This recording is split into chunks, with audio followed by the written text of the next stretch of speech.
بالحق ابوالقاسم محمد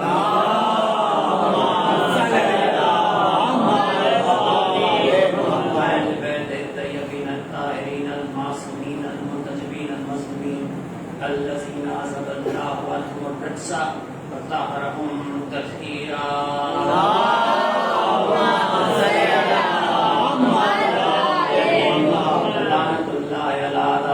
وغاصب حقوقهم ومنكر فضائلهم ومصائبهم وحرمتهم وعظمتهم أجمعين. أما بعد قال رسول الله في كتاب الحكيم بسم الله الرحمن الرحيم رب اغفر لي ولوالدي لمن التقى بيتي مؤمنا والمؤمنين والمؤمنات درود محمد وآل محمد.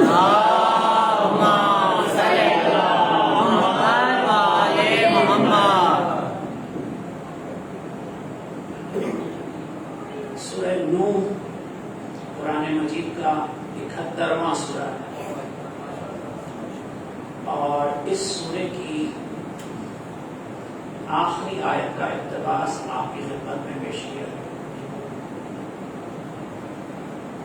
خمسہ مجالس میں ہمارا عنوان جس سورے کی مدد سے ہم فضائل آل محمد بیان کریں گے، اس سال ہم نے سورہ نوح کو چنا ہے.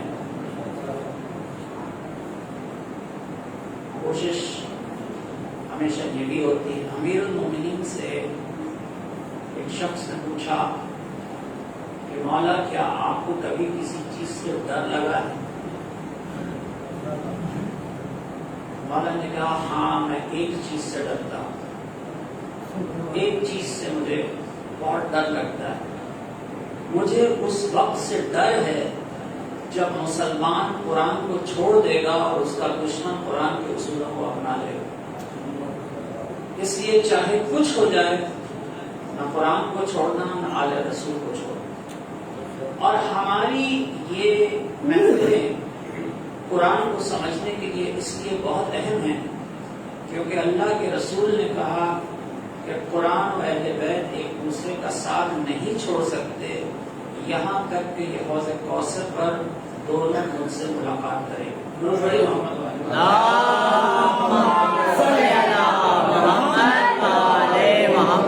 میری کوشش یہ ہوگی کہ ان 5 مجالس میں یہ سورہ آپ کو سمجھا سکوں.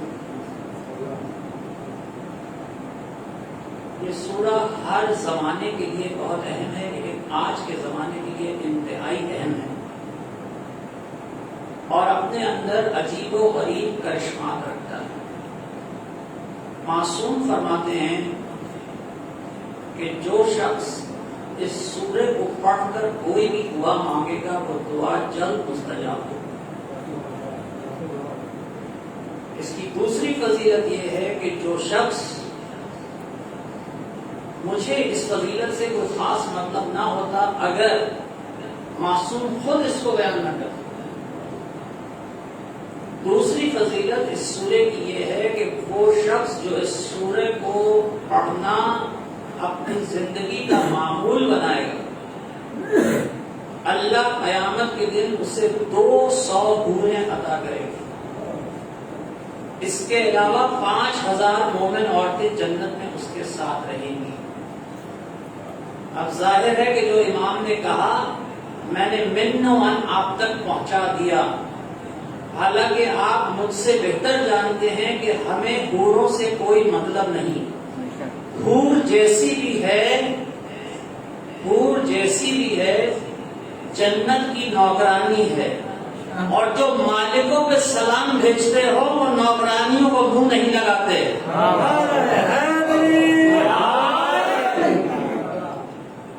دو ہی چیزیں ہیں جن کے بارے میں معصوم نے کہا کہ ان دو کو اللہ کسی کو نہیں دکھائے گا. ان دو باتوں کی مکمل علم اللہ کسی کو نہیں دے گا. پہلی حور، دیکھیے کہاں سے باتیں آ رہی. پہلی حور فرمایا حور اللہ کا وہ جمال ہے اللہ کسی تھوڑی کو اگر کم کر دے، اللہ کا وہ جمال ہے، اللہ کے حسن کا کی وہ انتہا ہے، اللہ کے حسن تخلیق کی وہ انتہا ہے کہ اگر اللہ آسمان کو کھول کر حور کی ایک جھلک انسانیت کو دکھا دے تو مرد ہو یا عورت کسی کے دل میں اتنی طاقت نہیں کہ اس حسن کو برداشت کر سکے، کل انسانیت ختم ہو جائے گی، صرف اس کا حسن دے گا۔ ایک حور کے حسن کے بارے میں یہ کہا، اور دوسرا جو میں نے پڑھا ہے، ہو سکتا ہے کسی اور چیز کا بھی ذکر کیا، جو میں نے پڑھا ہے، امام نے، آپ کے 5ویں امام نے فرمایا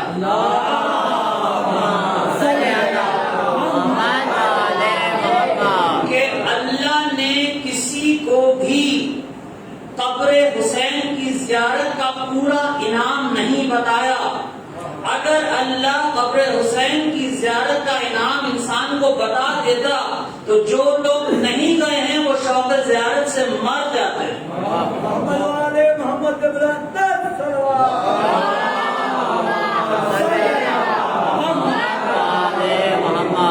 شوق زیارت سے مر جاتے۔ کہا کہ اللہ حسین کے زائر کو 1,00,000 تحفے دیتا ہے۔ اللہ، اچھا ایک بات یاد رکھیے، ایک چیز اس کو سمجھنے کی کوشش کیجیے، آپ مجھے تحفہ دیں گے اپنے حساب سے دیں گے، میں آپ کو تحفہ دوں گا اپنی حیثیت کے حساب سے دوں گا۔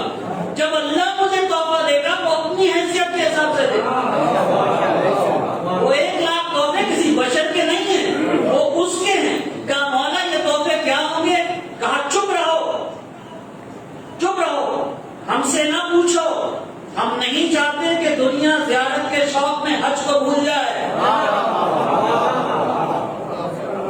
ایک بات تمہیں بتا دیتے ہیں، اللہ 1,00,000 تحفے دے گا جس میں سب سے چھوٹا تحفہ یہ ہے کہ زائر حسین کے اگلے اور پچھلے تمام گناہوں کو معاف کر دے گا۔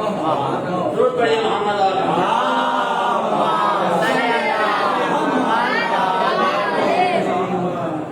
حسین سفینہ نجات ہے۔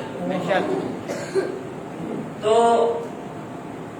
ایک ماہر نفسیات نے، آج ہم تمیزی مراحل سے گزر رہے ہیں، میں بہت تیز آپ کو لے کے نہیں چلنا چاہ رہا، میں بڑے آرام سے چل رہا ہوں۔ ماشاءاللہ ماشاءاللہ۔ ایک ماہر نفسیات نے، بلکہ چلے ماہر نفسیات کی بات آپ کو بعد میں بتاؤں گا، پہلے ایک بادشاہ ہے، اس کی بات سن لیجیے۔ بادشاہ کا نام ہے تیمور۔ آپ لوگوں نے سنا ہوگا تیمور کی بہت بڑی سلطنت، بہت بڑی ریاست۔ جب بھی وہ کسی ملک پر حملہ کرتا تھا تو پہلے 4 اس کے خاص نجومی تھے، ان سے پوچھتا تھا کہ مجھے یہ حملہ کرنا چاہیے یا نہیں کرنا چاہیے۔ جو بھی کام کرتا تھا، کسی ملک سے کوئی سفیر آ رہا ہے، مجھے اس سے ملنا چاہیے نہیں ملنا چاہیے، کوئی دوا آئی ہے مجھے کھانی چاہیے نہیں کھانی چاہیے، کوئی کھانا مجھے کھانا، اپنے 4 نجومی اس کے تھے، ان سے پوچھتا۔ ایک مرتبہ تیمور بیمار ہو، جب وہ بیمار ہوا تو اس نے کہا کہ یہ دوا، طبیب نے اس سے کہا کہ تجھے خاص دوا لینی ہوگی، لیکن یہ دوا ہندوستان میں نہیں ملے گی، یہ دوا تیری ریاست میں نہیں ملے گی۔ اس نے کہا پھر؟ اس نے کہا دنیا میں جو سب سے ترقی یافتہ شہر ہے وہاں جانا پڑے گا۔ اس زمانے میں سب سے ترقی یافتہ شہر تھا بغداد۔ تو تیمور نے اپنے خاص وزیر سے کہا کہ تو اس کے بتائے ہوئے پتے پہ چلا جا عراق اور وہاں سے یہ دوا لے کے آ۔ اس زمانے میں عراق جانے اور آنے میں، کیونکہ جو بادشاہ ہوتا ہے اس کی سواری تیز چلتی ہے، مہینے بھر یا 1.5 مہینے کا سفر ہوتا تھا، عراق جاتے تھے آ جاتے، مہینہ گزر گیا، 1.5 مہینہ گزر گیا، 2 مہینہ گزر گیا، 2.5 مہینہ گزر گیا، وزیر واپس نہیں آیا، وزیر واپس نہیں آیا۔ اب اس نے اپنے نجومیوں کو بلایا، آپ میرے ساتھ ہیں، اس نے اپنے نجومیوں کو بلایا، کہ ذائقہ دیکھ کے بتاؤ میرا وزیر کہاں ہے؟ چاروں نجومی بیٹھے، ذائچہ بنایا اور پھر چاروں نے متفقہ فیصلہ دیا. کہا بادشاہ تیرا وزیر مر گیا، اب وہ واپس نہیں آیا، مر گیا. تیمور کو کیا لینا دینا، بادشاہ کو کیا لینا دینا، ایک وزیر مر گیا دوسرے رکھ لیا، بات آئی گئی ہو گئی، بھول گئے. 1 مہینے بعد وزیر دوا لے کے آ گیا. اس وقت تک تیمور کی طبیعت ٹھیک ہو گئی تھی، اور آپ کو پتا ہے بادشاہ کی طبیعت ٹھیک ہو جائے تو کتنوں کی خراب ہو جاتی ہے. ٹھیک ہے نا، ان کی طبیعت ٹھیک ہو گئی، انہیں دوا کی ضرورت نہیں تھی. وزیر نے بادشاہ نے کہا تو کہاں سے آ گیا؟ اس نے کہا جی میں ذرا غلطی سے بغداد سے ادھر ادھر ہو گیا تھا، پہنچنے میں ٹائم لگ گیا، ڈبل ٹائم لگ گیا مجھے، 1.5 مہینے کا 3 مہینے میں آیا. اس نے کہا اچھا دوا ایک طرف رکھی، کام چاروں کو بلاؤ. چاروں حاضر ہوئے اور کہا بات سنو، تم نے مجھے کہا تھا میرا وزیر مر گیا، تمہاری اس غلط بیانی کی سزا یہ ہے کہ تمہیں فی الفور سزائے موت دی جاتی ہے، اسی وقت سزائے موت میں دی جائے گی. لیکن دستور ہے کہ مرنے والے سے اس کی کوئی آخری خواہش پوچھی جاتی ہے، تم بتاؤ تمہاری آخری خواہش کیا ہے؟ انہوں نے کہا بادشاہ ہماری آخری خواہش یہ ہے کہ ہم چاروں کو ایک دفعہ مل کے بیٹھنے کا پھر سے موقع دیں. چاروں نجومی ساتھ مل کے بیٹھ گئے دوبارہ، اور اس کے بعد اٹھے، اٹھ کے بادشاہ کے دربار میں آئے. کہا بادشاہ 1 دفعہ نہیں 10 دفعہ ہمارے سر کاٹ، ہم آج بھی وہی کہہ رہے ہیں جو ہم نے اس دن کہا تھا. اس کا زندہ رہنا کہیں سے ثابت نہیں ہے، اس کا زندہ رہنا کہیں سے ثابت نہیں ہے. لیکن اگر تو اجازت دے تو ہم تیرے وزیر سے ایک سوال پوچھنا چاہتے ہیں. تیرے وزیر سے ایک سوال پوچھا. ہم نے کہا ہاں. وزیر آ گیا، کہا بتا اس تاریخ کو جمعرات کی رات تھی جب بادشاہ نے ہم سے پوچھا کہ تو کہاں ہے، بتا اس رات تو کہاں تھا. کہا میں بغداد سے بھٹک کے کربلا پہنچ گیا تھا، کسی نے مجھ سے کہا کہ قبر حسین ہے، میں نے جا کے قبر حسین پہ سلام کیا. جو وقت تم بتا رہے ہو اس وقت میں قبر حسین پر سلام کر رہا تھا. نجومیوں نے کہا بادشاہ بات ہماری سمجھ میں آ گئی. تیمور نے کہا میرا آئی کیو اتنا نہیں ہے، ذرا مجھے کھل کے سمجھاؤ. کہ بادشاہ جب تو نے ہم سے کہا کہ میرا وزیر کہاں ہے، ہم نے ذائچہ دیکھا تو ہمارے ذائچے نے ہمیں بتایا کہ تیرا وزیر جنت میں پہنچ چکا ہے، اور ہم یہ سمجھتے ہیں کہ مرنے کے بعد ہی انسان جنت میں پہنچتا ہے. یہ کون سی جگہ ہے کربلا؟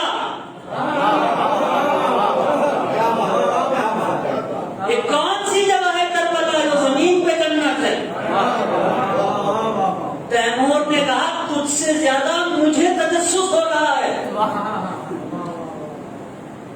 آج کے بعد میں خود جاؤں گا کربلا، اور ایک بار نہیں ہر سال جاؤں گا کربلا. جب تک تیمور زندہ رہا کربلا جاتا رہا. جب بوڑھا ہو گیا، چلنے کی طاقت نہیں رہی، 1 سال نہیں جا سکا. اس سال بہت رویا، اس سال بہت رویا. روتے روتے تیمور کو نیند آ گئی. نیند آئی، امام حسین نظر آئے. امام حسین نظر آئے، پوچھا تیمور کیوں رو رہا ہے؟ کہا مولا اس سال آپ کی زیارت پہ نہیں آیا. کہا کوئی بات نہیں، اتنے سال تو ہماری زیارت پہ آیا، اب ہم ہر محرم تجھ سے ملنے آئے.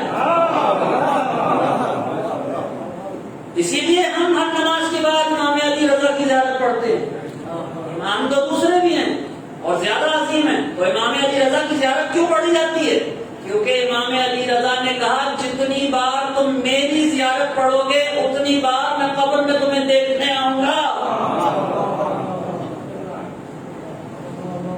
ایک ماہر نفسیات جس کا میں آپ سے ذکر کر رہا تھا، اس نے کئی انسانوں کی نفسیات پر تحقیق، کئی انسانوں سے انٹرویو کی، کئی انسانوں پر تحقیق کرنے کے بعد اس نے جملہ لکھا. تحقیق کرنے کے بعد اس نے جملہ لکھا. آپ میرے ساتھ ہیں؟ ماشاءاللہ ماشاءاللہ. جملہ کیا تھا؟ وہ لکھتا ہے کہ انسان موت سے ایسے گھبراتا ہے، انسان موت سے ایسے گھبراتا ہے جیسے بچہ اندھیرے کمرے میں جانے سے گھبراتا ہے۔ مجھے اس تجزیے سے کوئی اختلاف نہیں، ہمیں اس تجزیے سے کوئی اختلاف نہیں، لیکن ہم ایک بات کہتے ہیں، اگر اس اندھیرے کمرے میں اس بچے کا باپ بیٹھا ہو اور آواز دے آجا مت گھبرا میں ہوں، آجا مت گھبرا میں ہوں، تو پھر کاہے کا ڈر، کس چیز کا ڈر؟ اسی دن کے لیے تو اللہ کے رسول نے کہا تھا میں اور علی اس امت کے دو باب ہیں۔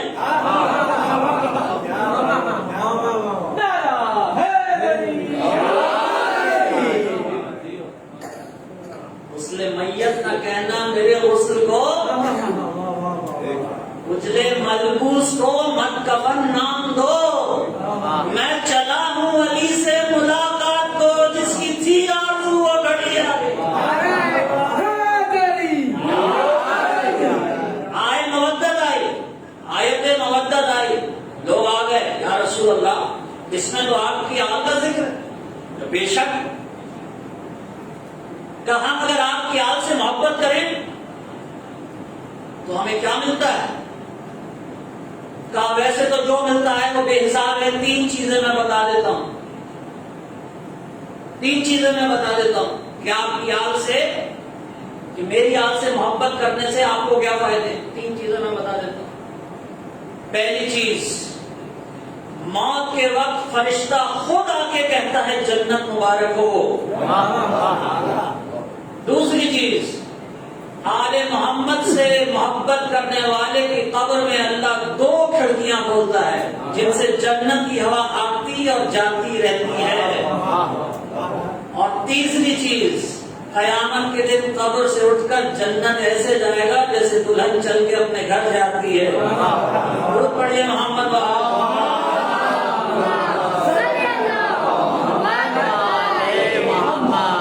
بس میرے دوستوں، میرے عزیزوں، اگر میں یہ کہوں کہ بھائی میں اپنا وصیت نامہ لکھ رہا ہوں، کہ میں اپنا وصیت نامہ لکھ رہا ہوں اور میں اس وصیت نامے میں لکھوں، میں بہت توجہ چاہوں گا اس مسئلے میں، بہت توجہ چاہوں گا، اور میں اس وصیت نامے میں لکھوں کہ اس امام بارگاہ کا خیال رکھنا، اس امام بارگاہ کے زینوں کا خیال رکھنا، اس امام بارگاہ کے مائک کا خیال رکھنا، اس امام بارگاہ کے کیمروں کا خیال رکھنا، تو آپ کہیں گے یہ آپ کیا وصیت لکھ رہے ہیں؟ میں کہوں کیوں؟ مجھے تو اس امام بارگاہ سے بڑی محبت۔ تو سننے والا کہے گا محبت اپنی جگہ ہے، لیکن وصیت صرف اس چیز کے بارے میں کی جا سکتی ہے جو اپنی ملکیت میں ہو۔ بات صحیح ہے؟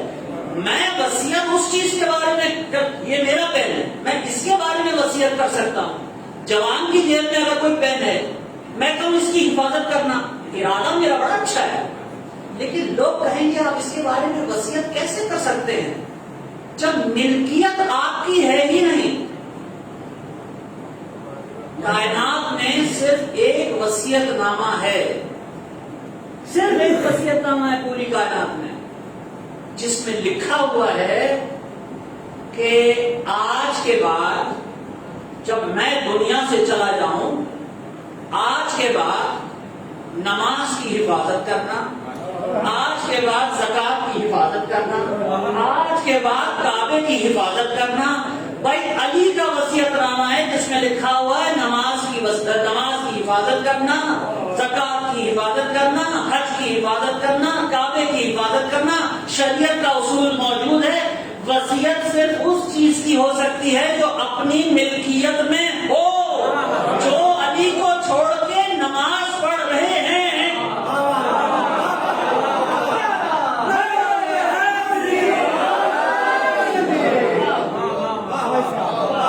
تو نماز خود کہے گی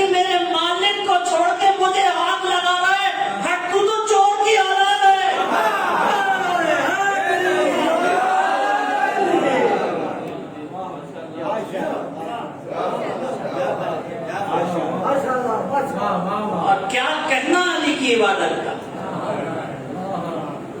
بات یہ ہے نا، آپ کو میں گاڑی اپنی دے دوں، آپ اپنے طریقے سے استعمال کریں گے نا.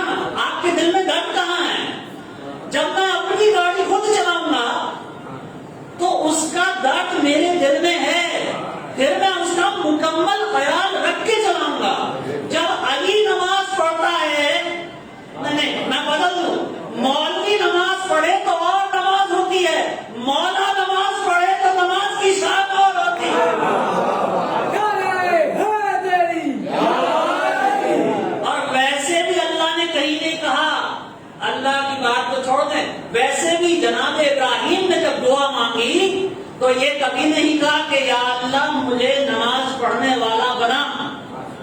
ابراہیم نے کہا یا اللہ مجھے نماز قائم کرنے والا بنا، مجھے نماز قائم کرنے والا بنا. ابراہیم کو پتا تھا پڑھنے والی اور ہوتی ہے، قائم کرنے والی اور ہوتی ہے.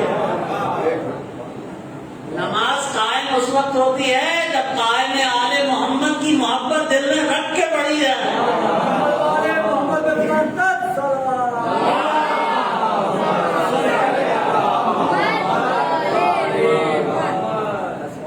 ہم نے نوح کو ان کی قوم کی طرف بھیجا تاکہ وہ انہیں ڈرائے.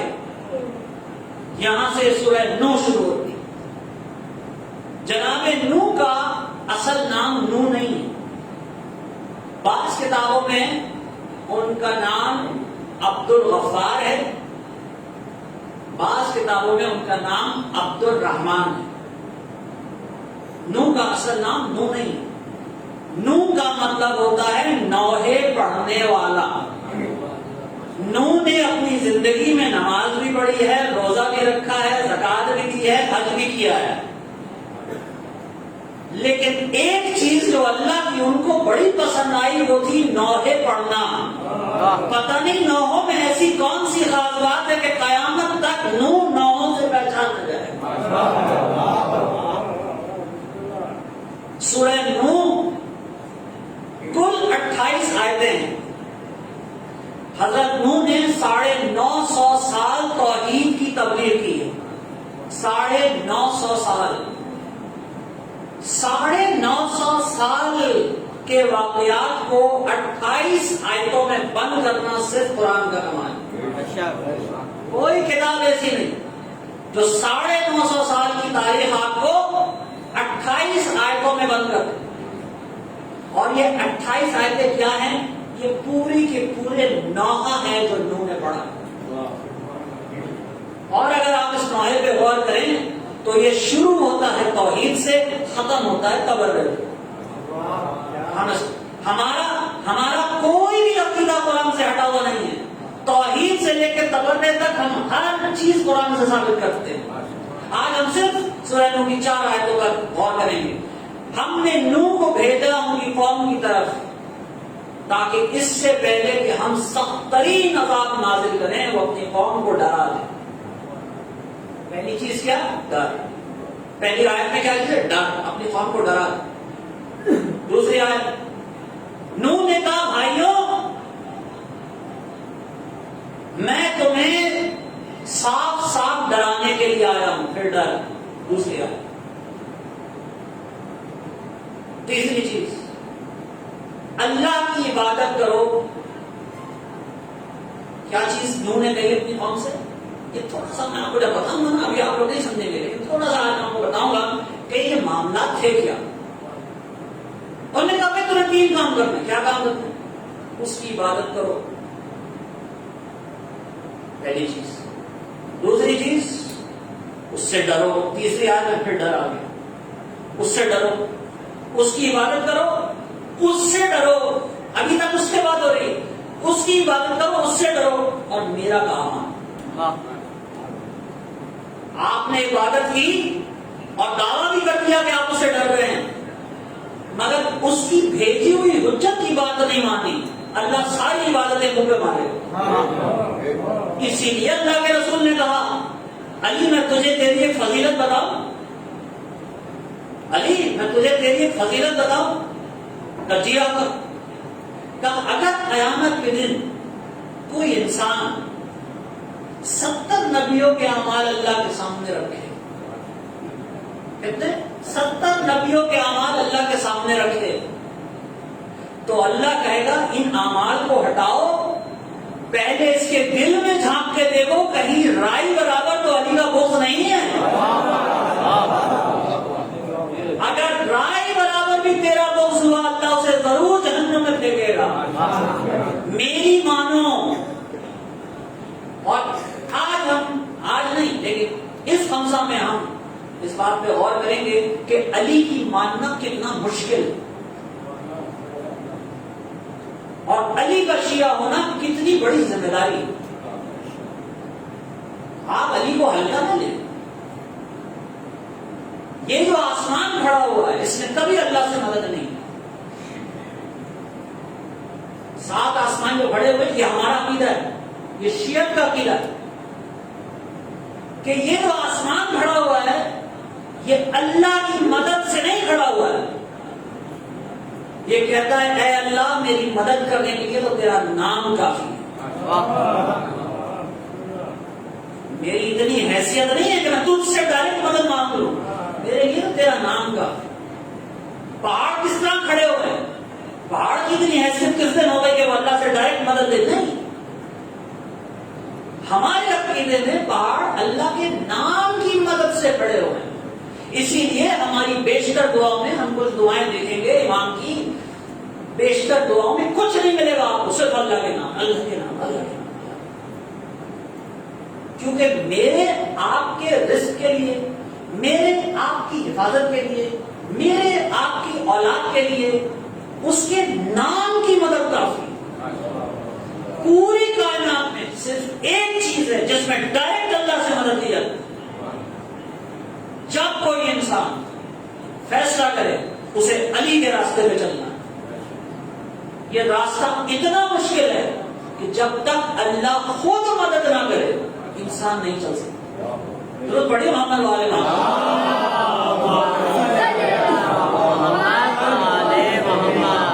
وہ جو میرا دوست ابھی پڑھ رہا تھا، نوجوان دوست، کہ علی باطن ہے اور اللہ نظر آ رہا ہے، جب شاعر نے یہ جملے لکھے تھے تو ان کا مطلب لغوی نہیں ہے، آپ اس کو لغوی نہ لیں،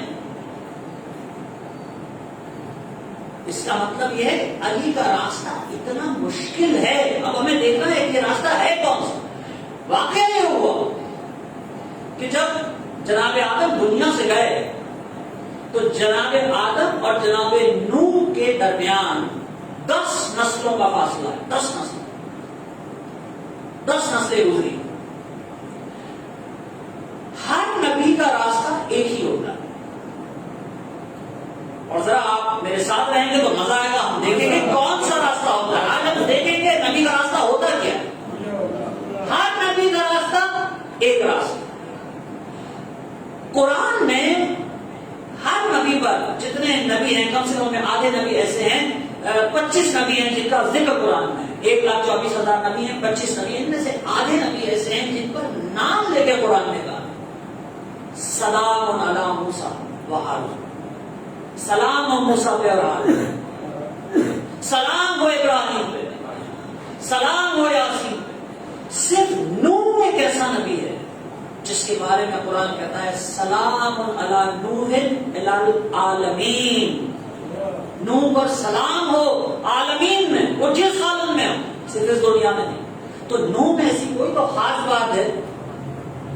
تو آدم کے جانے کے بعد دنیا آدم کے راستے سے ہٹ گئی، جناب آدم علیہ السلام کے راستے سے دنیا ہٹ گئی۔ انہوں نے اپنے اپنے خدا بنا لیے، اپنے اپنے خدا بنا لیے۔ ایک خدا کا نام تھا وقت، ایک خدا کا نام تھا سوا، ایک خدا کا نام تھا زعوق، ایک خدا کا نام تھا نصر۔ اپنے اپنے خدا سب نے بنا لیا۔ شیطان نے بڑی خوشی سے بنوایا۔ شیطان ہمیشہ یہی چاہتا ہے کہ انسان اپنی مرضی کا خلیفہ چن لے، اس کی پہلے دن سے یہی خواہش ہے۔ اس نے اس کا بنایا ہوا خلیفہ نہیں مانا، اس لیے آج تک وہ ہر ملک میں الیکشن کروایا جا رہا ہے. ہر کوئی اٹھ کے ایک ہی جملہ کہتا ہے. جب سے ہم پہلوں میں سن رہے ہیں الیکشن ہو جائے مسئلہ حل ہو جائے گا. وہ یہ نہیں سمجھتا یہ شیطان کروا رہا ہے. آج تک کس الیکشن سے مسئلہ حل ہوا ہے؟ مسئلہ اس دن حل ہوگا جب اللہ کا مقرر کیا ہوا خلیفہ ظہور کرے گا. ضرور پڑھے محمد والے.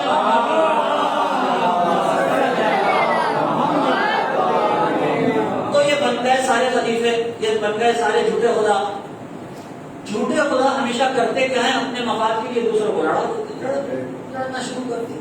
اب 10 نسلیں آپس میں لڑ, ایک نسل گئی, 2 نسل گئی, 10 نسلوں کا کیا مطلب ہے؟ 100 سے زیادہ سال لڑائی ہو رہی ہے, جھگڑا ہو رہا ہے. بازاروں کے اندر کرپشن ہو رہی ہے, بازاروں کے اندر ملاوٹ ہو رہی ہے, بازاروں کسی کی عزت محفوظ نہیں, کسی کی دولت محفوظ نہیں, کسی کا ایمان محفوظ نہیں. پرانے زمانے کی باتیں اب ایسا کہاں ہوتا ہے؟ ٹھیک ہے جی, اس زمانے میں ہوتا ہوگا. آج کل تو ہم نے دیکھا ہے کسی کی عزت محفوظ ہے, آج کل تو ہم نے دیکھا ہے کسی کا مال محفوظ ہے. ٹھیک ہے جی. تو ایسے میں آ گئے جناب نوح. 100 سال گزرے, 100 سال ہو کے حالات, اور لوگ جھولیاں پھیلا پھیلا کے کہہ رہے ہیں یا اللہ کسی کو تو بھیج. یہ جو ہم نے بنائے تھے یہ تو بیکار ہیں, جنہیں ہم نے الیکشن سے چنا تھا. آپ لوگ سمجھ رہے ہیں بات کو, جنہیں ہم نے بنایا یہ تو ہمارے کسی کام کے نہیں نکلے, اب تو ہی کسی کو بھیج. اس نے بھیج دیا نوح کو, یعنی دعائیں کر کر کے نوح کو بلایا. اور جب نوح آ گئے تو اتنے ڈھیلے مارے نوح کو. ڈھیلے سمجھتے ہیں آپ؟ مٹی کا ڈھیلا, ایک ہوتا پتھر, یہ گیلی مٹی کا ڈھیلا بنا بنا کے نوح کو مارتے رہے. پورے دن نوح کو مارتے رہے. اتنا مارتے تھے کہ نوح مٹی کے نیچے دب کے بے ہوش ہو جاتے. اور جب یہ مٹی کے نیچے دب کے بے ہوش ہو جاتے تھے تو یہ کہتے تھے نبی مر گیا, چلو گھر چلتے ہیں. آپ نے غور نہیں کیا, جب یہ مٹی کے نیچے دب جاتے تھے وہ کہتے تھے, کافر کہتے تھے نبی مر گیا چلو گھر چلتے ہیں. تو کافروں کی ایک صفت تو آپ کی سمجھ میں آ گئی, یہ سمجھتے ہیں نبی مٹی کے نیچے چلا گیا تو مر گیا. اللہ کی حجت ہے, تمہارے سامنے ہو یا نہ ہو. تو اس کے بعد نوح نکلے, پھر انہوں نے اللہ کی بات کرنی شروع, پھر اسی راستے کی بات کرنی شروع کی جو حضرت آدم کا بگایا ہوا راستہ تھا, پھر اسی پہ بات کرنی شروع. اچھا, ایک صاحب تھے, وہ ہمارے عالم دین کے پاس آئے, کہنے لگے جی اردو اور عربی میں ایک حرف ہے شین, سین شین, ٹھیک ہے شین, میری سمجھ میں نہیں آتا یہ لفظ ہے ہی کہ یہ حرف ہے ہی کہ. ہم نے کہا کیوں نہیں؟ اب جس سے بات ہو رہی ہے وہ شیعہ عالم دین اندر کی. کہنے لگے جی اس شین سے عجیب عجیب لفظ بنے ہیں. کون سا لفظ؟ دیکھیے نا, شین سے لفظ بنا شر, شین سے لفظ بنا شور, شین سے لفظ بنا شورش, شین سے لفظ بنا شیطان, شین سے لفظ بنا شیعہ. شیعہ عالم دین سے کہا.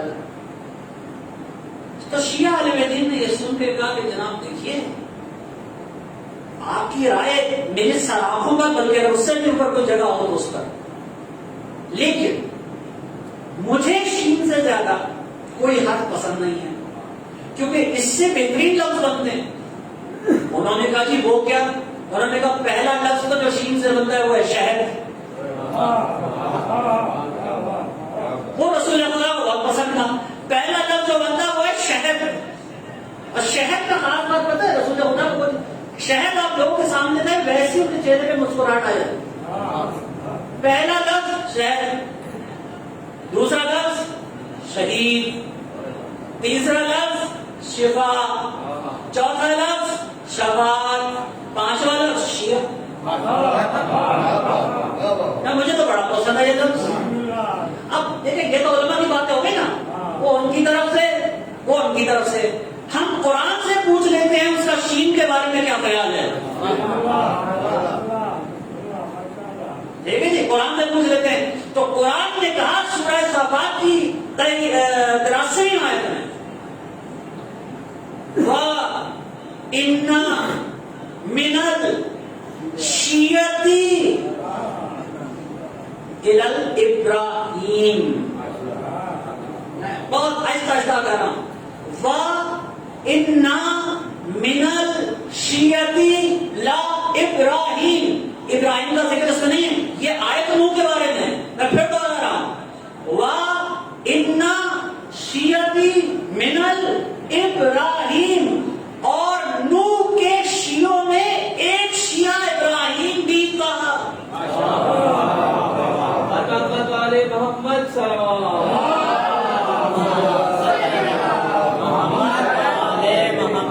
قرآن نے کسی کو کہا نہیں کہا ابراہیم کو شیعہ کہہ دیا.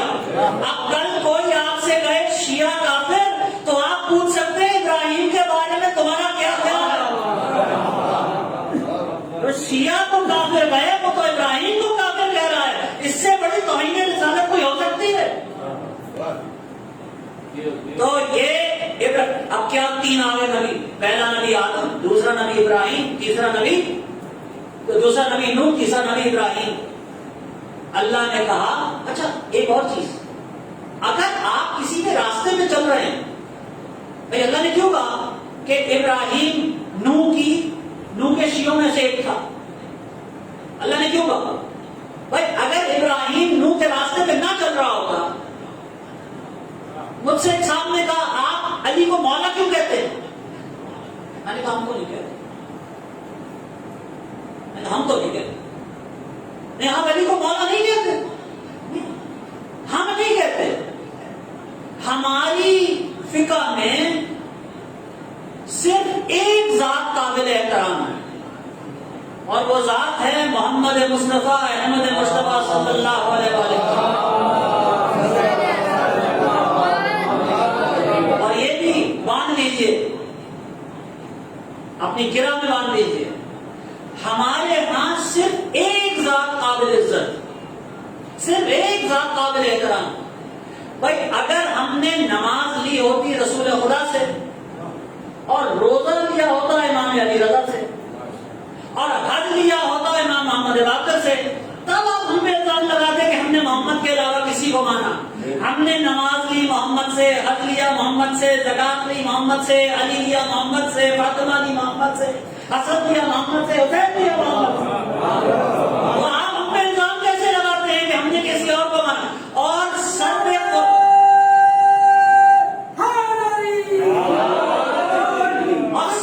قرآن رکھ کے فیصلہ کرو. کوئی علی نے تھوڑی کہا ہے کہ میں مولا ہوں. علی کی مولا ہونے کا اعلان محمد نے غدیر میں کیا ہے.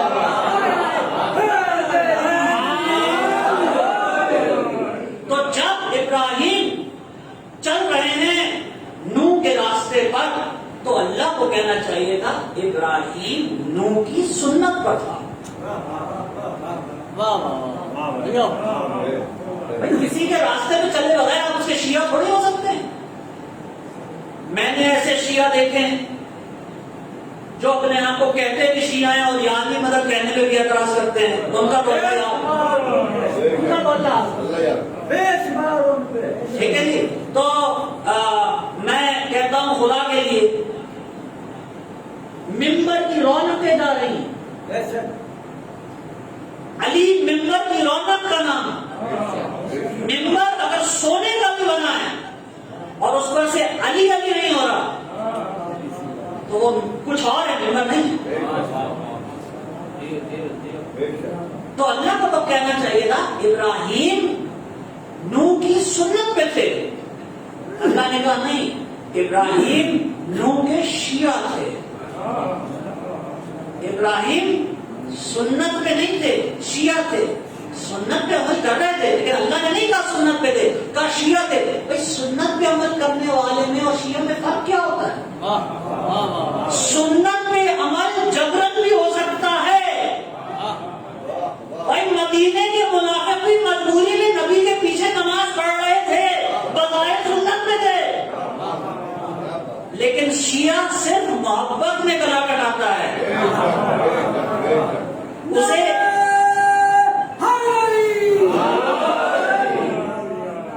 کیونکہ علی نے کہا میں تیری عبادت دوزخ کے خوف سے نہیں کرتا، میں تیری عبادت جنت کی لالچ میں نہیں کرتا، میں تیری عبادت اس لیے کرتا ہوں کیونکہ تو عبادت کیے جانے کے لائق ہے۔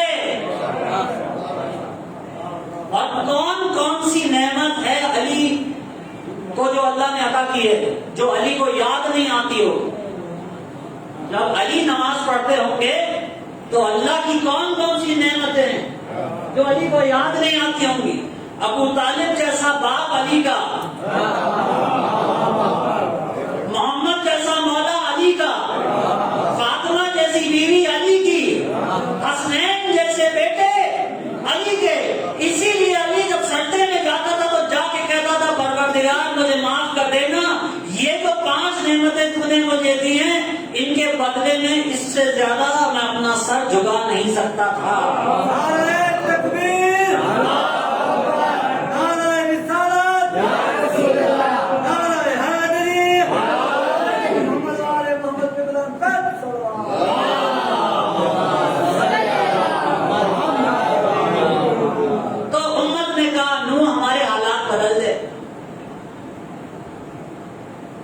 بھائی دیکھو اللہ کا اصول ہے جب قوم اپنے حالات خود نہیں بدلتی اللہ اس کے حالات نہیں بدلتا۔ جب بھی لوگ یہ آیت پڑھتے ہیں اپنی حکومت بدل لیتے ہیں۔ پچھلے 70 سال سے ہم یہی کر رہے ہیں۔ قوم کے حالات اس وقت تک نہیں بدلتے جب تک اپنے حالات خود نہیں بدلتی۔ تو کیا ہوتا ہے، سڑک پہ آ جاتے ہیں، پتھر مارنے شروع کر دیتے ہیں، وہ حکومت ہٹاتے ہیں دوسری حکومت لے آتے ہیں۔ یہ نہیں سمجھتے کہ وہ بھی ہمارا تھا، یہ بھی ہمیں میں سے ہے۔ اللہ کا یہ مطلب نہیں ہے کہ اپنی حکومت تبدیل کرو، اپنے ماحول کو تبدیل کرو، اپنے معاشرے کو تبدیل کرو، لیکن اس وقت جب تم اپنے آپ کو خود تبدیل کر چکے ہو۔ جناب عیسیٰ کے زمانے میں ایک عورت کو پادریوں نے گرفتار کر لی، اس پہ زنا ثابت ہو گئی، زنا ثابت۔ اب پادری، آپ کو پتا ہے کہ جناب عیسیٰ کی عمر 30 سال سے زیادہ نہیں، اور 7 مہینے کی عمر میں شریعت پہ پہلا فیصلہ حضرت عیسیٰ کا۔ 7 مہینے کی عمر۔ نبی 40 سال میں نبی نہیں ہوتا، وہ ماں کی گود میں نبی ہوتا ہے۔ تو حضرت عیسیٰ کا ایک معجزہ یہ بھی ہے کہ 7 مہینے کی عمر میں حضرت موسیٰ کی شریعت سے پہلا فیصلہ سنا ہے۔ بجائے اس کے دنیا معجزے کو مانتی، پادری چڑھ گئے، انہوں نے کہا یہ آ گیا تو ہماری تو حکومت گئی۔ انہوں نے پکڑ لیا عورت کو، کہا تجھے سنسار کرے گی، اور پھر عیسیٰ کو بلایا، کہا عیسیٰ ہم نے صحیح فیصلہ کیا یا غلط؟ اب عیسیٰ کہے صحیح تو مسئلہ ہے، عیسیٰ کہے غلط تو مسئلہ۔ کہیں فیصلہ تو آپ نے بالکل صحیح کیا، فیصلہ تو صحیح ہے، لیکن سنسار وہ کرے جس نے زندگی میں خود کبھی غلط کام نہ کیا۔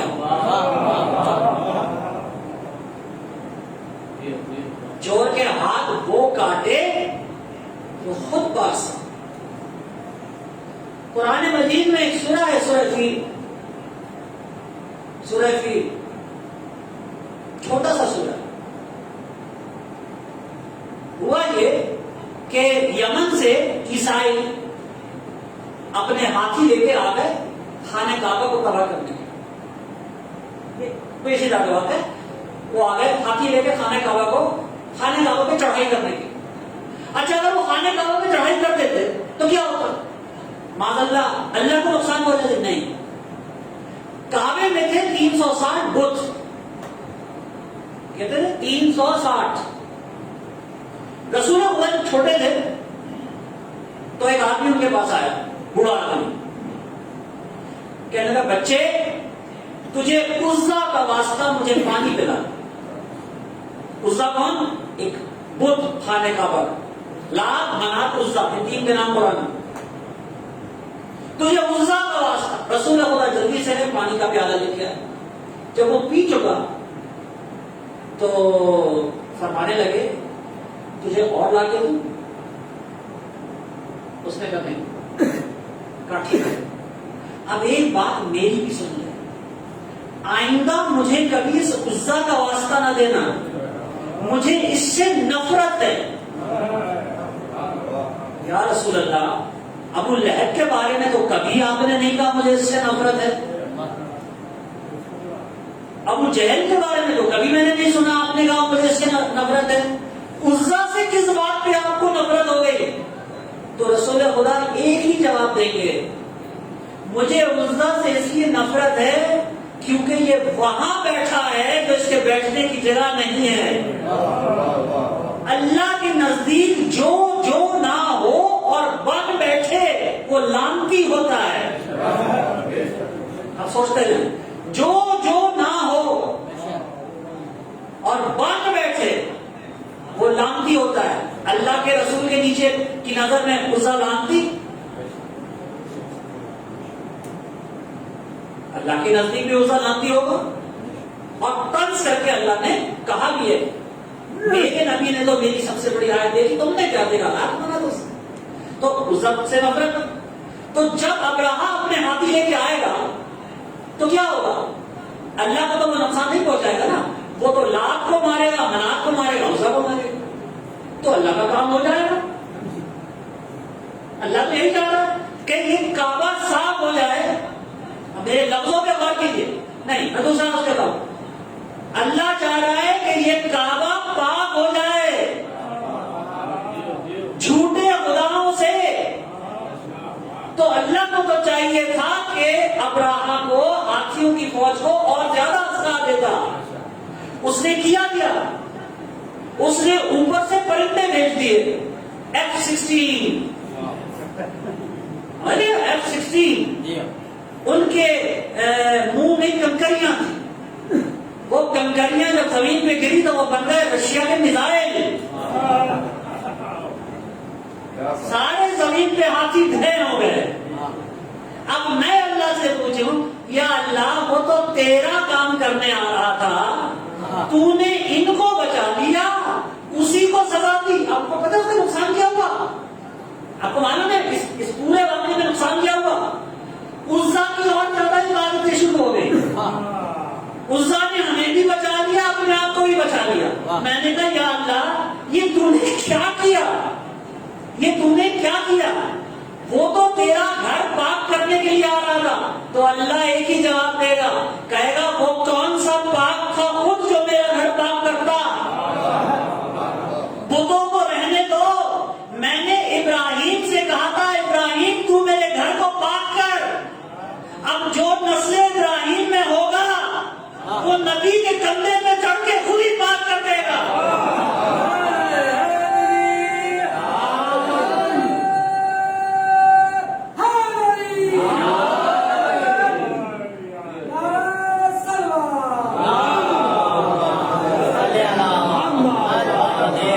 اللہ کا نظام وہ نافذ کر سکتا ہے جو اتنا پاک ہو کہ اللہ کے نظام کو ہاتھ لگا سکے. کیونکہ اللہ نے کہہ دیا اس قرآن کو ناپاک چھو بھی نہیں سکتا. اس قرآن کو ناپاک چھو بھی نہیں سکتا. تو چلے آدم کے راستے پہ واپس ہم آ جاتے ہیں. نوح پوری قوم کو لے کے آنا چاہ رہے ہیں آدم کے راستے پہ، اور ابراہیم اپنی قوم کو لے کے آنا چاہ رہے ہیں نوح کے راستے پہ. اب ہم یہ تو پتا کریں کہ یہ راستہ تھا کون سا جس پہ سب آنا چاہ رہے ہیں. یہ کون سا راستہ ہے بھائی جس پہ ہر نبی آنا چاہ رہا ہے اور چاہ رہا ہے کہ قوم بھی اسی راستے پر آ جائے؟ تو بھائی اب وہ جو بھی راستہ ہے مجھے نہیں پتا، لیکن ایک بات ہے، نبی کا راستہ جو بھی ہوگا، نبی کا راستہ جو بھی ہوگا کبھی بھی خسارے کی طرف لے کے نہیں جائے گا. نبی کا راستہ کبھی انسان کو خسارے کی طرف لے کے نہیں جاتا. بسم اللہ الرحمن الرحیم والعصر ان الانسان لفی خسر. عصر کی قسم، ہر شخص خسارے میں. سوائے ان کے اب آ گیا راستہ، سوائے ان کے الا الذین آمنوا وعملوا الصالحات وتواصوا بالحق وتواصوا بالصبر، بھائی یہی ہے نور کا راستہ، سوائے ان کے جو ایمان لائے۔ بھائی خسارے میں سب ہیں، نبی خسارے کی طرف لے کے نہیں جائے گا، وہ آپ کو جس راستے کی طرف لے کے آیا اس میں 4 چیزیں۔ پہلی چیز وہ لوگ جو ایمان لائے، علی کعبے میں آئے، علی کعبے میں آئے، علی کی ماں کعبے میں گئی، علی کعبے میں آئے، علی کی ماں کعبے میں گئی، یا علی کی ماں کعبے میں گئی، علی کعبے میں آئے۔ آپ سمجھے نہیں میری بات کو؟ علی کعبے میں آئے، علی کی ماں کعبے میں گئی، یا علی کی ماں کعبے میں گئی، علی کعبے میں آئے۔ اللہ جانتا ہے پہلے کون آیا، اللہ جانتا ہے پہلے کون آیا، لیکن ایک بات ہے، اس کو ذہن میں رکھیے گا، جو ایمان لائے وہ خسارے میں نہیں ہوں گے۔ علی نے آنکھیں کھولی رسول خدا کی گود میں، اللہ کے نبی کے گود میں، اور آنکھیں کھولتے ہی جیسے ہی چہرے مبارک پہ نظر پڑی، کہا السلام علیکہ یا رسول اللہ، مجھے نہیں بتاؤ پہلے ایمان کون لایا۔ علی نے آنکھیں کھول کے اعلان کیا آپ اللہ کے رسول ہیں۔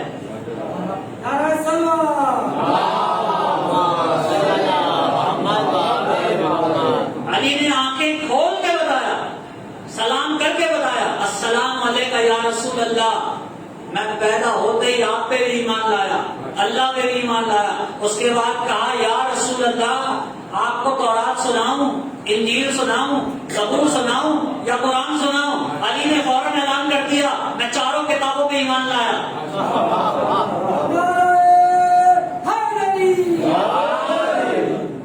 جو ایمان لائے وہ خسارے میں نہیں ہیں۔ تو علی کا راستہ وہ راستہ ہے جو کبھی خسارے کی طرف لے کے نہیں آتا۔ دوسری چیز، جو عمل صالح کرتے رہے۔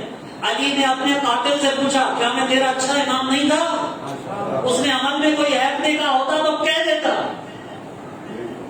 عمل صالح علی کا دوسرا نام،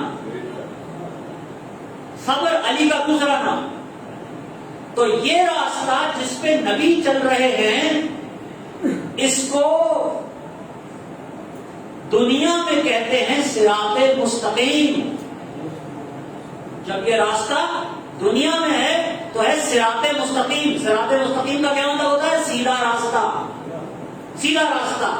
اللہ کے نبی سے پوچھا یا رسول اللہ صراط مستقیم کیا ہے؟ آپ لوگوں کی کھکن مجھے نظر آ رہی ہے لیکن بس یہ آخری بات ہے، یا رسول اللہ صراط مستقیم کیا ہے؟ رسول خدا نے کہا بیٹھ جاؤ، پھر کھڑے ہو گئے، کہا یا رسول اللہ صراط مستقیم کیا ہے؟ کہا بیٹھ جاؤ۔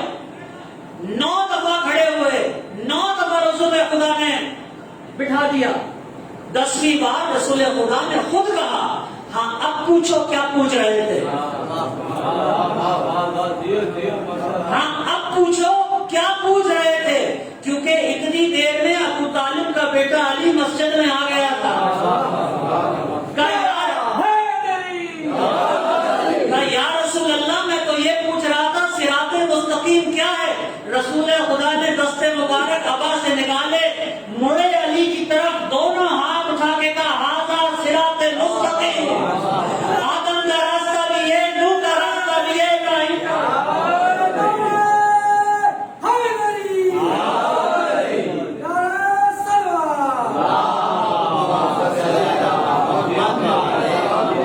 دنیا میں یہ راستہ صراط مستقیم، آخرت میں یہ راستہ کل صراط۔ کبھی بھول کے بھی نہ سوچنا کہ اللہ نے جہنم کا کوئی پل بنا رکھا ہے جو تلوار سے زیادہ تیز ہے، اور پتہ نہیں کیا کیا کہانیاں اس کے بارے میں ہیں۔ وہ تلوار سے زیادہ تیز اور مشکل راستہ علی کا راستہ ہے، وہی صراط مستقیم ہے۔ دنیا میں علی کا راستہ صراط مستقیم، آخرت میں علی کا راستہ پل صراط، کلمے میں علی کا راستہ علی ولی اللہ، کلمے میں علی کا راستہ علی ولی اللہ، ہر نبی کا راستہ علی ولی اللہ، ہر نبی کی منزل توحید۔ علی ولی اللہ راستہ ہے، توحید منزل ہے۔ علی ولی اللہ راستہ ہے، توحید منزل ہے۔ میں بار بار کہوں گا، علی ولی اللہ راستہ ہے، توحید منزل ہے۔ جسے راستے سے دشمنی ہو وہ خاک منزل تک پہنچے۔ درود پڑھیں محمد والے۔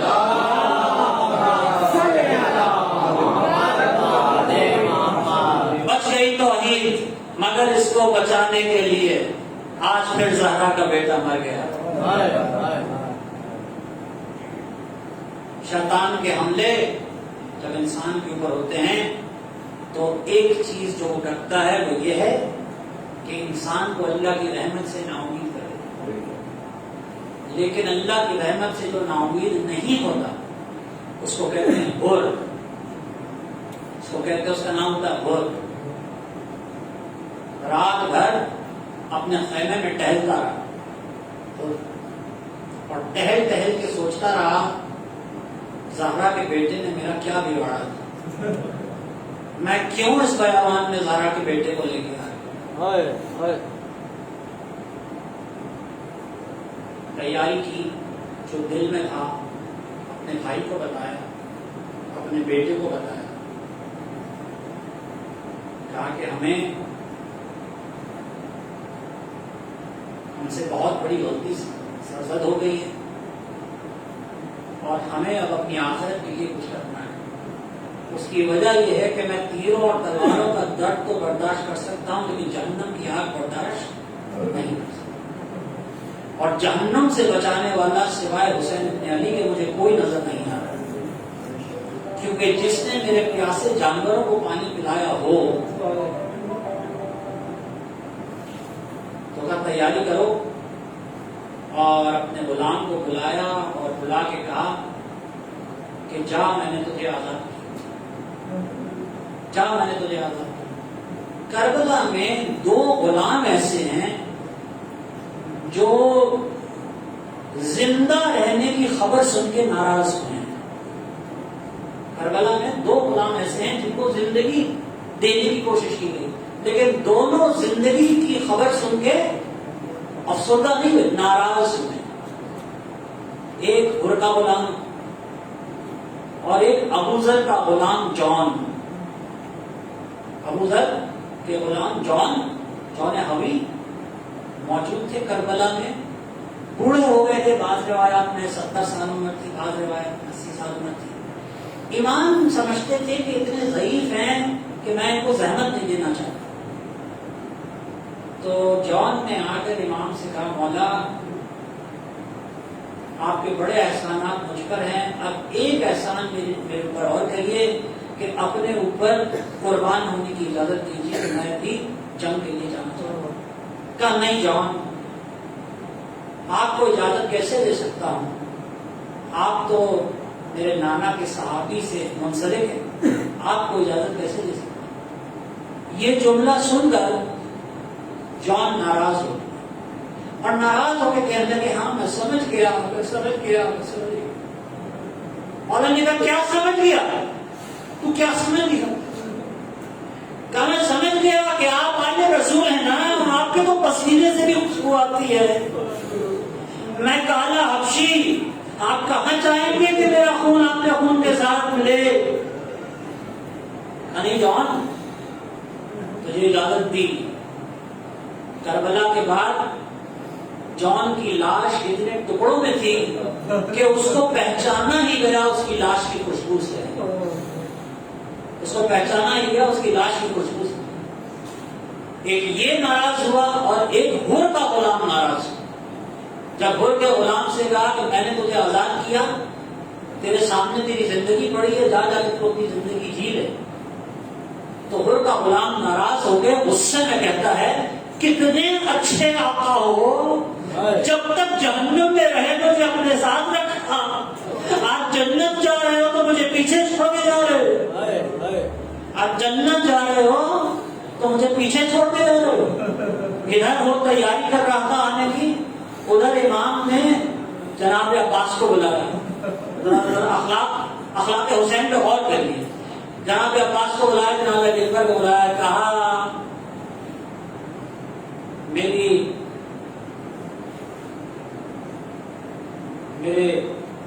جگر کے ٹکڑوں،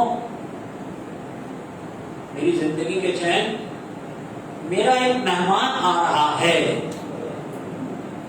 کہہ سکتے تھے کہ مجرم آ رہا ہے، اگر کہتے تھے تو کوئی مورخ یہ نہ کہتا غلط کہا، لیکن کہا میرا ایک مہمان آ رہا ہے، میرا ایک مہمان آ رہا ہے. مہمان کا سن کے سب خوش ہو گئے. کہا مولا کون آ رہا ہے؟ کہا حر ریاحی آ رہا ہے، اور وہ اکیلا نہیں آ رہا، وہ اکیلا نہیں آ رہا. ہم چاہتے ہیں کہ ہم اس کی ایسی مہمانداری کریں جیسے ہاشمی کیا کرتے ہیں، جیسے خانوادہ رسول کیا کرتے ہیں. اس لیے حبیب حور کو گلے آگے بڑھ کے تم لگاؤ، میری جگہ پہ تم ہو، تم بزرگ ہو، تم میرے بچپن کے دوست. وہ مجھ سے ملنے آ رہا ہے، اسے آگے بڑھ کے گلے تم لگانا. جی مولانا. مولا عباس کا پاس حور کے ساتھ اس کا بھائی بھی ہوگا، اسے آگے بڑھ کے گلے تم لگاؤ گے. جی مولانا علی اکبر سے کہا بیٹا حور کے ساتھ اس کا بیٹا بھی ہوگا، دیکھو کہیں اس کے دل میں کوئی شرمندگی نہ ہو، کہیں اس کے دل میں کوئی شخص کا باپ اس کے ساتھ ہوگا، اسے آگے بڑھ کے گلے تم لگاؤ گے، اسے آگے بڑھ کے گلے تم لگاؤ. دیکھو کوئی شرمندگی کسی کو نہ ہو، اسے آگے بڑھ کے گلے تم لگاؤ گے. جب یہ ساری بات ہو چکی تو جناب حبیب ابن مظاہر نے پوچھا مولا میں تو حر کو گلے لگاؤں گا، عباس اس کے بھائی کو گلے لگائیں گے، علی اکبر اس کے بیٹے کو گلے لگائیں گے، آپ کس سے ملاقات کریں گے؟ کہا حبیب میں حر کے غلام کو آگے بڑھ کے گلے لگاؤں گا اور کہوں گا بھائی تیرا بڑا شکریہ اس غربت میں تو آیا ہے میری مدد کرنے کے لیے. بس ادھر سے وہ چلے ادھر سے وہ چلے، آگے بڑھ رہے تھے، ادھر ان کے بیٹے نے کہا اللہ اکبر اللہ اکبر. اور نے کہا بیٹا بے شک اللہ بڑا ہے، بے شک اللہ بڑا ہے، لیکن اس وقت اللہ اکبر کیوں کہا؟ کہا بابا میں دیکھ رہا ہوں جناب علی اکبر خود تشریف لا رہے ہیں. کہا میں دیکھ رہا ہوں جناب علی اکبر خود تشریف لا رہے ہیں. کہا حر کی آنکھوں میں پٹی بندھی ہوئی تھی کیونکہ شرمندہ ہو رہا تھا، آنکھوں میں پٹی بندھی ہوئی تھی. کہا اچھا مجھے اور آگے لے چلو. تھوڑی دور جا کے بیٹے نے کہا اللہ اکبر. کہا بیٹے اب کیوں اللہ اکبر کہا؟ کہا بابا میں دیکھ رہا ہوں جناب عباس خود تشریف لا رہے ہیں، جناب عباس ہمارے استقبال کے لیے خود تشریف لا رہے ہیں.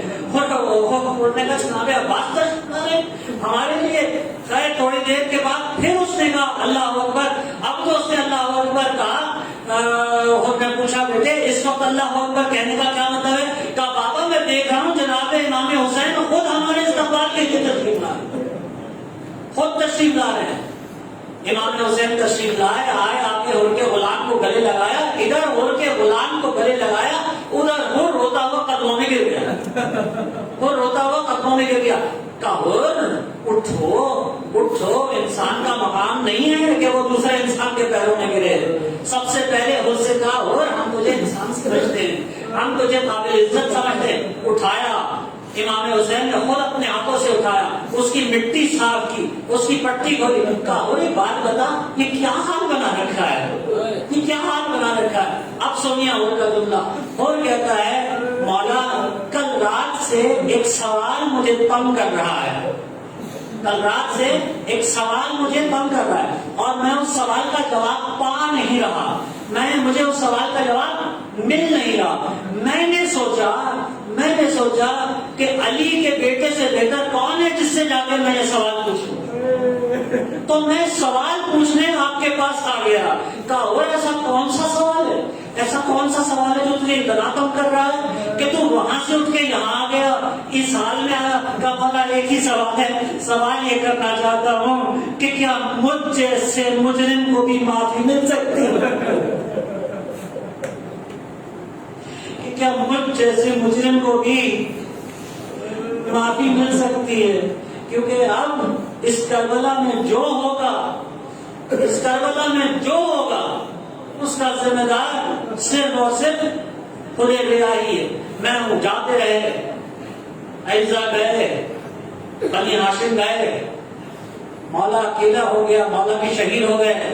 جب مولا شہید ہوئے تو مرتجس، یہ جو زلجنا مولا کے گرد چکر لگانے لگا. ابھی میرے دوست نے مرتجس کے بارے میں کچھ پڑھا ہے، اور ضرور اس گھوڑے کو یاد کیا کیجئے، کیونکہ ہم وہ ہیں جو گھوڑے کا بھی احسان نہیں بھولتے. چکر لگاتا رہا. آپ کے 5ویں امام سے ایک شخص نے آ کے پوچھا، مولا یہ جو گھوڑا چکر لگا رہا تھا یہ کیا صرف امام حسین کی حفاظت کر رہا تھا؟ یہ کیا صرف امام حسین کی حفاظت کر رہا تھا؟ کہا ہاں. آپ کے 5ویں امام نے کہا ہاں، حفاظت بھی کر رہا تھا اور ساتھ ساتھ ایک جملہ بھی کہہ رہا تھا. کہا مولا کیا کہہ رہا تھا؟ گھوڑا امام سے کیا کہہ رہا تھا؟ کہہ رہا تھا مولا مجھے معاف کر دیجئے، مجھے معاف کر دیجئے، اللہ نے مجھے ہاتھ نہیں دیے، اللہ نے مجھے ہاتھ نہیں دیے. آپ خود ایک دفعہ ہمت کریں، آپ خود ایک دفعہ ہمت کریں.